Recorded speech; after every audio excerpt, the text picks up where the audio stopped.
আসসালামু আলাইকুম রহমতুল্লাহ। সুপ্রিয় দর্শক, আশা করি আপনারা সকলে ভালো আছেন, সুস্থ আছেন।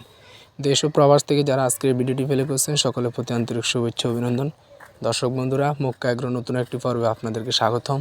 বরাবর ন্যায় আমি আছি হাফেজ নজরুল ইসলাম, নোয়াখালী সদর উপজেলা থেকে।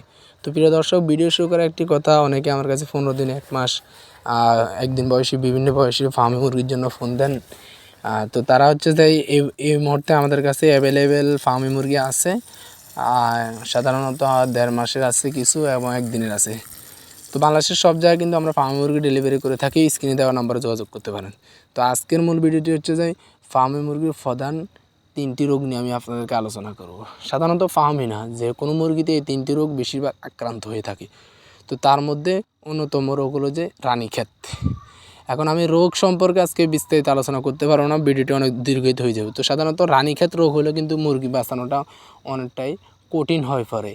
তো আর দ্বিতীয় আরেকটি যে রোগটা, সেটা হচ্ছে আরও ভয়ানক রোগ, সেটা হচ্ছে ঘামবুড়ো। তো এই রোগগুলো কিন্তু আমরা মোটামুটি চিনি। তো এগুলো থেকে যদি আপনার মুরগিকে আপনি সুস্থ রাখতে পারেন, মানে ঘামবুড়ো যদি না আক্রান্ত হয়, তাহলে রানীক্ষেত যদি না আক্রান্ত হয়, তাহলে আপনার মুরগিকে আপনি সহজে সুস্থ রাখতে পারবেন বা মুরগিতে লাভবান করতে পারেন। তো মুরগি সুস্থ রাখার জন্য এই রোগ থেকে আপনার মুরগিকে বাঁচাতে হবে, তাহলে আপনার মুরগিতে লাভবান করতে সুবিধা হবে, লাভ করতে পারবেন। আরেকটি রোগ হচ্ছে যে মুরগির রক্ত আমাশা।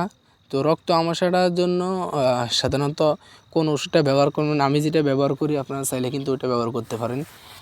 কক্সিকে ওষুধটা কিন্তু রক্ত আমাশার জন্য খুব ভালো কাজ করে। তো আপনারা চাইলে কিন্তু রক্ত আমাশার জন্য এই কক্সিকে ওষুধটা ব্যবহার করতে পারেন। তার আগে একটি কথা বলে নিই, আপনার মুরগির বয়স যখন 1.5 মাস হয়ে যাবে বা 35-40 দিন হয়ে যাবে, তখন কিন্তু আপনারা এই রক্ত আমাশার জন্য মুরগি যে রক্ত লাল লাল পায়খানা করে, এর জন্য কিন্তু একটা কোর্স করে নিতে পারেন। তো এটা কিন্তু ডক্সিভেট এবং কক্সিকে এই 2টা ওষুধ মিক্স করে আপনারা এইটাকে একটা কোর্স করে নিলে, তাহলে আর আপনার মুরগিগুলো এই রোগে আক্রান্ত হবে না বা লালচে পায়খানা করবে না, রক্ত যাবে না মুরগি পায়খানার সাথে। আর রানীক্ষেতের জন্য অবশ্যই আপনারা 4 দিন বয়সে BCRD ভ্যাকসিনটা দিয়ে দিবেন এবং 21 দিনে একটা BCRD ডাবল ডোজ আছে, এটা দিয়ে দিবেন। আর ঘামবুড়ার জন্য হচ্ছে যে আপনারা 10 থেকে 11 দিনের ভিতরে একটা ঘামবুড়া ভ্যাকসিন দিয়ে দিবেন এবং 18 থেকে 20 দিনের ভিতরে একটা ঘামবুড়া ভ্যাকসিন দিয়ে দিবেন। তো ঘামবুড়া রোগ সাধারণত মুরগির 1 দিন থেকে 1 মাস বা 35-40 দিনের ভিতরে আক্রান্ত করে। এর উপরে হচ্ছে যে ঘামবুড়াগুলো সাধারণত আক্রান্ত করে না।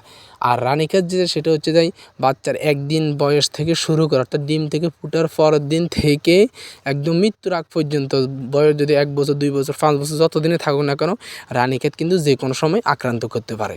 তো এই জন্য আমরা রানীক্ষেত থেকে বাঁচার জন্য অবশ্যই রানীক্ষেতের ভ্যাকসিনগুলো দিয়ে রাখবো। তো আজকের ভিডিওটি হচ্ছে তো এই পর্যন্তই। ভিডিওটি যদি ভালো লাগে একটি লাইক করবেন, আর যারা হচ্ছে যে নতুন চ্যানেল আছেন তারা অবশ্যই চ্যানেলটি সাবস্ক্রাইব করবেন এবং পাশে থাকা বেল আইকনটি অন করে দিবেন। তো প্রিয় দর্শক, সকলে ভালো থাকবেন, সুস্থ থাকবেন। সকলের সুস্থতা কামনা করে এখানেই বিদায় নিচ্ছি। আল্লাহ হাফেজ। আসসালামু আলাইকুম ওয়া রাহমাতুল্লাহি ওয়া বারাকাতুহু।